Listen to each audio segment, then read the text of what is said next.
What's up, nerds? Today we have Alex with us. He's going to be doing a deck profile on his Gabumon list. He did go X3 day one of the National Championship, so unfortunately he did just miss going X2 and day 2ing. But that definitely wasn't because of the list, it was just due to some breaking issues, but I'll let Alex go over it. Alright, hey guys, just gonna give you guys a quick deck profile and show you what I played. So this deck came about because Sean actually had his own version of the deck. I was playing a different version, and he showed me a list, and I liked the deck list a lot. And it's going to be a little bit different than the standard list that you're going to be seeing. We wanted to build the deck around Digimon, and for you guys that don't know, this Digimon is 6,000 DP. When attacking once per turn, if you have a tamer in play, you can unsuspend it. Okay, so our idea was to try to make the deck a little bit more aggressive, swing in earlier, and just try to rush down the mirror match. So this was definitely built predicting that the field was mainly going to be other Gabumon decks. And to supplement the Digimon, we went with this Digimon, which states when this Digimon becomes unsuspended during your main phase, it gains 1000 DP for the turn. So it helps out in a couple of ways. It makes our Digimons 7000 DP swinging twice, and it also makes it so that our bonds are 15,000 when they're swinging in, so they can't crash into a bond in security and die. And I think this worked out really well. I was a little bit unlucky, honestly, in one of my mirror matches where my Digimon died first swing twice. But overall, I think this was a really well thought out idea. I think that it was very unlucky that we didn't make it to day 2. But yeah, I'll go ahead and take you guys through the rest of the profile here. Alright, so for the eggs, we played 4 of the Digimon and 1 Upamon. I know it seems really strange to see this rather than, 4 Upa, 1 Demi-V, but honestly, throughout the whole day, whenever I had the Demi-Vmon, I just felt like I was in a good position, and there was even a match where I flipped the Upamon and I was like, oh, I got the weak one, I got the weaker egg. It was really bad because I had to go into a Digimon and swing into a Gorillamon to crash at 6,000 rather than he would have been 7,000 with the Demi-V. So yeah, those were the eggs. And then for the rookie lineup, it was pretty standard. I ran 4 of the BT6 Gabus, 4 of the BT1 Draw 1 Gabumons, 4 of the EX1 Gabumons. I think this is pretty standard in any list. These are definitely the best 3 Gabumons, and these are the ones that you want to max out on for sure. And then I also played 2 of the new starter deck Gabumons. So the idea with this one was that if I have 8 cards in hand, it gives my Digimon another 1000 power. So this would pump up the Digimon to 8000, which in the mirror match, it would only die to Bond at that point, and then maybe like a Cocytus Breath or Rattlestar would bounce it back to the hand. But other than that, it's very, very safe to easy checks. And then to round out the rookies, I played 2 Modokis. This is really standard. This card actually ended up being a lot better against Lilith than it was against the mirror for me, but it's definitely really good in both those matchups.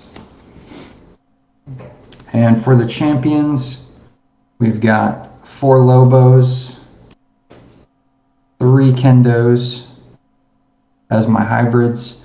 I wanted to play a lot of hybrids because I thought there would be a lot of security control, and these guys are really good against security control. The Kendos are really good against things like D-Brigade, Agubond, the mirror match, and it was really good. I made a last minute choice to put in a 3rd Kendo instead of a 2nd Tamer, a 3rd copy of a Tamer that I had been playing, and I think it worked out pretty well. Alright, and then to round out the champion lineup, I played 4 copies of Digimon. This card was really good today. I had a lot of people ask me what it did. They weren't sure what its effect was. But he was really, really good, and I think that seeing this list, you might wonder why play 4 Vidras rather than Octomons, and the answer to that is even in the worst matchups where security is like the most dangerous, for example, security control, and I would say probably Lord Nightmon, those are the 2 matchups where he dies to the most checks.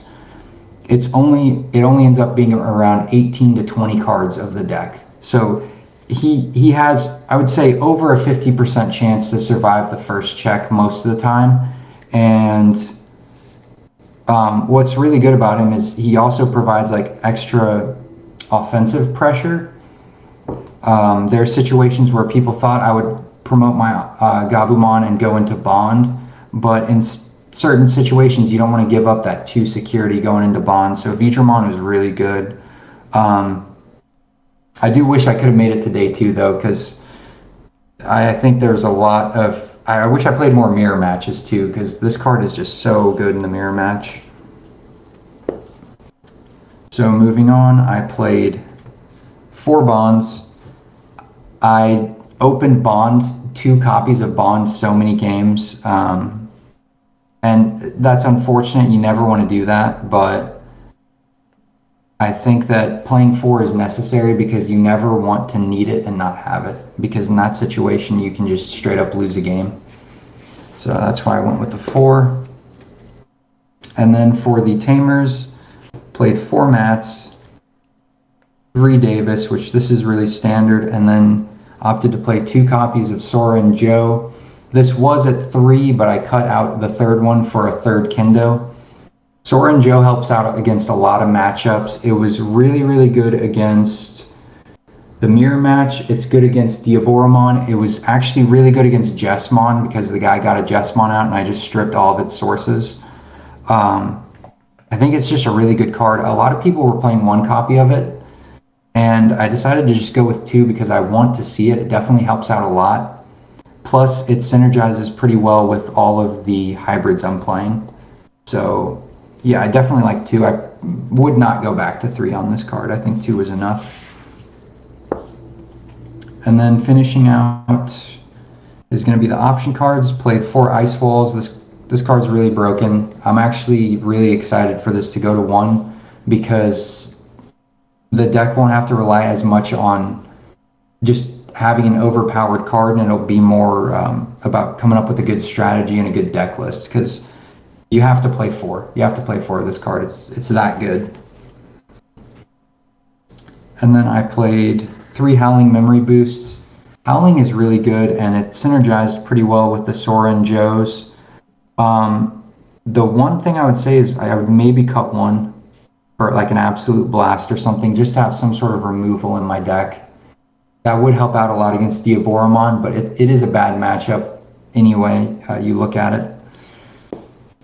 And then the last 3 cards were 3 Hammer Sparks. Sometimes I wish I could have played 4, but the space in the deck was pretty tight, and 3 seemed pretty good, honestly. I think 3 was pretty good, and I had it a lot of the times when I needed it. And that's it for the deck profile. I can go over my matchups here real quick. I had 3 Lilith Loops, 2 Mirror Matches, 2 D-Brigades, 1 Diaboromon, and 1 Jessmon. And like I said, I was really confident with my Bond matchup. I won one of them, and then one of my losses was to Bond. I ended up having a hand where it was just literally unplayable. It was so bad that my opponent was just apologizing that I had bricked so hard. And that was unfortunately my 3rd loss of the day in round 8. My other matchups, other than Diaboromon, which I think Diaboromon is a very, very bad matchup for this deck, because I have to draw really well in order to try to kill them before they get their blocker Diaboromon out. I think the Vidramon helps out a lot with that. I think the Sora and Joes help out in the matchup quite a bit. But if they can get to their blocker Diaboromon with an errata in the back, like it's very hard to get through that, especially with no removal. I think the removal will help out a little bit, but but yeah, it's definitely a bad matchup. In terms of Lilith Loop, D Brigade, and Jessmon, though, I think those were. I would honestly say all of those were in my favor. D Brigade was one of my losses, but I really think it was more so because of the bricking issue in that matchup as well. Um, yeah, I do think this is without a doubt the best deck in the format right now. It's I think it was the right choice for nationals, and I wish it went a little bit differently, but I definitely had a lot of fun playing. And I want to shout out Sean, Spencer, Buck, Michael, and Taryn for helping out with playtesting and giving us their thoughts. I went into the tournament, I felt very ready for it. So thank you guys again for all your help with the playtesting. Yeah, absolutely. Especially Spencer giving up all of his sleep for us to just grind. Yeah, that definitely helped out a lot. Yeah, Uh, something that Alex alluded to is playing four bonds over three. So four is really standard in a normal bond deck, but this one actually is less reliant on bond because of the Digimon for the aggression. So at one point we were running three bonds in there, but he decided to bump it up to four just to never, like he said, need it and not have it. yeah, and I truly believe that four was the right play. I was just so unlucky to draw two of them that many times. Yeah, sometimes it'd be like that, man. Definitely the people that made day two, like I'm sure are all very good players, but obviously RNG does play a part in that as far as their draws and what they check in security and whatnot. Yeah, so do you have any other changes you would make besides like cutting the howling you said for an absolute maybe? Yeah, I think probably just one howling for an absolute blast. Kendo was really good. Three seems like a lot, but Kendo was definitely very, very good yesterday. Um, I would probably at least try out the promo Gabumons. This only came up one time where my Kendo ended up being 7,000 and I swung into security and it was a Vilemon, so he was able to survive it. I think those are the only changes I would really test for now. I mean, I know the format's not going to be very long. In what is it, like 3 or 4 weeks, we're going to go to the new ban list, which means Ice Wall is going to be cut to one. And then at that point, what I would do is obviously play one Ice Wall, play a fourth Hammer Spark, and then these two could be anything really. Maybe removal. I'd probably even consider like another Gabumon. I had 4 games throughout the tournament where I just didn't draw a rookie until it was too late, and I just straight up lost. I am at 16 rookies. Maybe go up to 17. I think those would be the changes I'd make. Yeah, I would agree with those changes. I think 17 rookies probably would have been a little better for you considering how often you just lost because you didn't see one. And that's pretty much your only lose condition versus the mirror. Right. Yeah, just so you guys know, we tested that deck against like a standard mirror, and I don't even remember how many matches we played, but I only took one game off him playing a standard list, and it was because he didn't see a rookie for like 6 turns. It feels unwinnable if he just doesn't brick. If you're playing against that list with the standard version.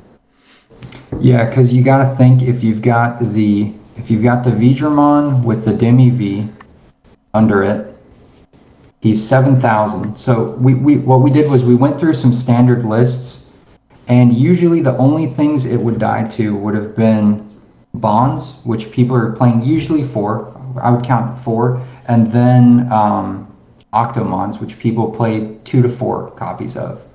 So that's a maximum of 8 cards in the deck that actually are able to kill the Vidramon as he's swinging into security. That's just a lot of pressure, especially early game. That really helps out a lot in the mirror match. I do wish I played more than two, But yeah, this deck is really good. I encourage you guys to try it out at some point, maybe at locals or another event coming up soon. I think you guys will have fun with it. Yep. Well, I appreciate you doing the deck profile for us, Alex. And Oh yeah, congratulations on coming. I keep forgetting what place you came in. It's like a not top 28. not top 28. He just missed that. Just Yeah, because some of the people that he did lose to because he bricked, unfortunately, didn't benefit him in their tiebreakers. yeah, yeah. It's all good though. Thank you guys. Thank you, Sean, for having me. And you guys, if you have any questions, just post them in the comments, and I'll try to answer you guys. Awesome. I appreciate you guys stopping by. See ya.